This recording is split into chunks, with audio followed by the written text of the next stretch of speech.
Ada sahabat saya, dia adalah dokter dan bertinggal di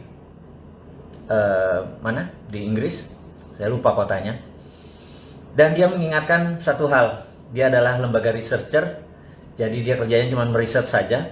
Dia mengabari saya dan sejak Februari kami intens.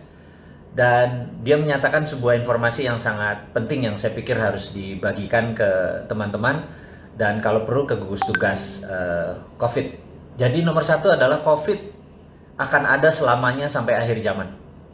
Itu kira-kira informasi yang akan dimulai dengan pernyataan hari ini. Jadi COVID akan ada sampai akhir zaman karena yang namanya virus ini sejak dulu juga sudah ada gitu ya. Nah, beberapa mungkin sepakat bahwa COVID yang kali ini adalah di enrich atau diperkaya. Terlepas nanti teori konspirasinya, teman-teman sendirilah yang nanti bisa memutuskan apakah ini memang deadly, mematikan atau tidak. Tetapi dunia kacau balau dengan adanya COVID. Nah, dia mengingatkan bahwa cara yang terbaik saat ini, dan tolong diingatkan dengan ke pemerintah Indonesia, makanya dengan IG Live hari ini saya juga menyempatkan untuk menghimbau dan mengajari mungkin, karena ini saya diajari juga dari dia untuk bagaimana menyelesaikan COVID supaya kita dalam posisi menang. Damai itu sebenarnya kata yang saya tidak suka. Karena kita berdamai, sementara makhluk itu yang namanya COVID, dia nggak berdamai. Jadi kitanya berdamai, kitanya kasih bendera putih, dia tetap nyerang kita. Dan ini membuat kita menjadi tidak aware gitu ya. Nah, saya tidak ingin ini terjadi berlama-lama. Saya ingin memanfaatkan kesempatan hari ini untuk menyelesaikan COVID once for all. COVID adalah corona disease, virus. Jadi perilaku virus itu di setiap daerah harus di research. Jadi tidak bisa kita mendapat data dari koran atau dari media atau dari informasi asing bahwa oh di Cina kayak gini, di Amerika kayak gini. Karena banyak sekali menyatakan bahwa oh Amerika nggak bisa menghandle COVID, Cina nggak bisa menghandle, tahu-tahu Wuhan lockdown sekarang 11 juta di lockdown versi baru sekarang dengan di retest. China, Singapura kena second wave dan lain sebagainya. Nah, yang harus kita lakukan adalah menurut teman saya, seorang dokter dari Malaysia ini yang bertempat tinggal di Inggris yang khusus mempelajari tentang virus, dia menyatakan adalah tolong diingatkan kepada gugus tugas corona di Indonesia bahwa postmortem atau mereka yang meninggal karena COVID dianalisa. Kemudian yang antemortem yang kena COVID, yang bisa sembuh dan bisa meninggal, dipetakan, sehingga dibuat korelasinya, ditemukan deltanya, sehingga kita bisa tahu yang postmortem itu kebanyakan virus tadi mengaktifkan apanya sehingga dia meninggal, gitu ya. Jadi dianggap bahwa virus ini tidak mematikan dulu. Yang mematikan adalah dia mematikan unsur yang memang udah ada bawaan, misalnya dia ada asma, misalnya ya, atau ada panu gitu misalnya. Kata begitu ada panu, tingkat kematiannya lebih dari 90%. Ini contoh aja. Nah, setelah kita melakukan korelasi antara postmortem dan antemortem, di sini pasti ketemu korelasi baru, delta baru, dan ini hanya berlaku di Indonesia. Jadi nggak peduli sama korelasi sama Singapura, korelasi dengan Cina yang saat ini dibanggakan oleh pejabat Indonesia itu apa-apa Cina gitu. Jadi di Cina nggak apa-apa kok, selalu gitu ngomongnya gitu ya. Bangga banget sama Cina, gue bingung tuh ngelola negara tapi bangganya negara Cina gitu ya. Bangga tuh sama bangsa sendiri gitu. Ini yang saya mau mengungkapkan kekesalan saya. Jadi kita harus punya korelasi sendiri, mempunyai delta sendiri, persamaan sendiri antara postmortem dan antemortem dari coronavirus. Dengan demikian kita tahu bahwa oh karena panu, begitu karena panu tingkat kematiannya tinggi. Ini contoh ya. Oke. Jadi apa yang harus kita lakukan setelah itu? Setelah kita lakukan, yang mempunyai panu, katakanlah ada 1% di Indonesia penduduknya, langsung disil, anggap dia nggak bisa berenang. Jadi kita andaikan ya, mereka yang tidak bisa berenang tadi, jangan digabungkan sama yang bisa berenang. Karena yang bisa berenang ini kena COVID nggak apa-apa dia.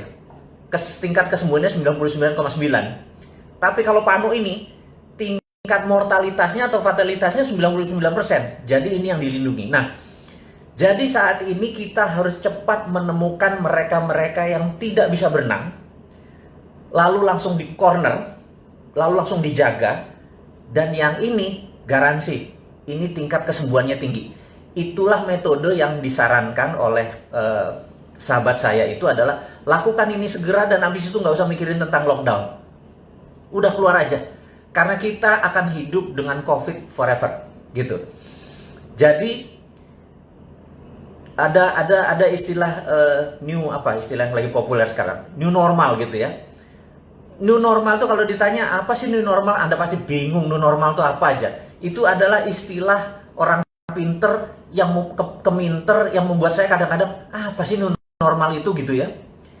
Tapi lama-lama saya pikir juga, waktu sahabat saya bilang, enggak, new normal itu cuma satu katanya. Ke depan itu yang namanya cleanliness sama higienis itulah new normal. Jadi, oke. Karena kita akan hidup dengan COVID selamanya, maka new normal itu adalah kebersihan, higienis dan cleanliness dan kebersihan kita mencucikan diri, disinfektan, hand sanitizer, kebiasaan kita menjadi makhluk yang lebih bersih. Nah, itu adalah new normal. Sisanya dagang akan sama, beli di harga murah, di harga tinggi jual, gitu ya. Harga saham rendah Anda beli, harga tinggi jual, gitu. Apa yang berubah gitu? Nggak ada. Itu semua ya old school gitu ya. Nggak ada new normalnya gitu ya. Terus business going digital dari 5 tahun yang lalu juga kita tahu business going digital gitu ya. Terus ada yang bilang New World Order. Nah itu nanti Mas Hasbi sabar, tentang New World Order kita akan turun tangan sendiri. Jadi kita sepakat bahwa COVID akan hidup sama kita selamanya, dan kita minta pemerintah sekarang menemukan delta yang baru, kausalitas yang baru, di manakah yang membuat orang-orang yang tidak bisa berenang itu cepat diketemukan. Jadi orang-orang yang punya, ini cuma istilah yang nggak bisa berenang, yang sisanya bisa berenang gitu ya. Karena kalau sekarang semuanya di lockdown, yang bisa berenang juga bisa mati. Matinya bukan karena COVID, tapi matinya karena ekonomi gitu ya. Nah, kita nanti akan sampai ke sana. Kemudian berita COVID kita selesaikan dulu supaya jangan lama-lama. Udah bosan kita ngomong tentang COVID. Yang kedua adalah informasi menarik, karena saya adalah orang geopolitik, geostrategik, jadi informasinya harus ngagetin teman-teman semua. Apa yang akan saya informasikan? Dubes Cina di Israel diasasin. Jadi kita tahu beritanya bahwa kemarin hari ini Dubes Cina di Israel mati. Anda boleh menganalisa apa yang akan terjadi. Jadi saya nggak nganalisa dulu, saya ngasih mentahnya dulu bahwa fakta Dubes Cina di Israel mati, dah gitu ya. Jadi kita siap-siap lanjut yang lain. Berikutnya adalah, itu berita internasional dulu. Jadi berikutnya adalah 13 shadow men. Jadi waktu Ronald Reagan memanggil 13 shadow men ini, orang-orang yang akan mendesain bagaimana mengalahkan Uni Soviet, 13 orang ini mendesain dan melakukan operation, dan akhirnya Soviet tahun 89-91 terguling.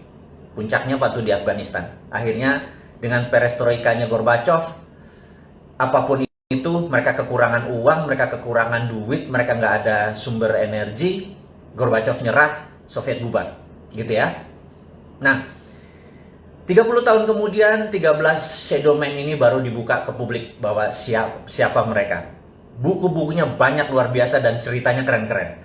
Saya tahu teman-teman mungkin bukan pembaca gitu ya. Bahkan ada pejabat nasional yang buku-buku geopolitik, geostrategi, buku sejarah nggak dibaca, lebih memilih baca Doraemon dan Shinchan.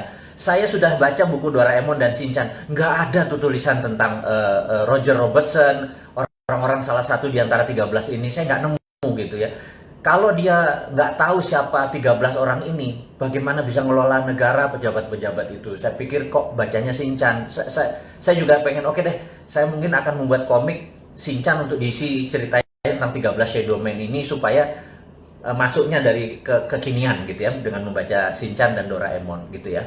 Nah, mungkin karena ini bukunya bahasa Inggris, sangat sedikit sekali orang Indonesia yang suka baca buku bahasa Inggris, apalagi geopolitik, sehingga hal-hal seperti gini mereka bilang, untuk apa sih, what's in it for me, untungnya buat gue apa gitu ya. Toh ada si Bosman yang bakal ceritain, it's a good point gitu ya. Ya sudah, saya aja yang cerita gitu ya. Jadi 8 dari 13 Shadow Man itu ternyata masih hidup gitu ya. Saat ini mereka seminggu terakhir setiap hari ada di Oval House, ada di West Wing, ada bertemu dengan Trump. Nah, ini yang saya mau menceritakan.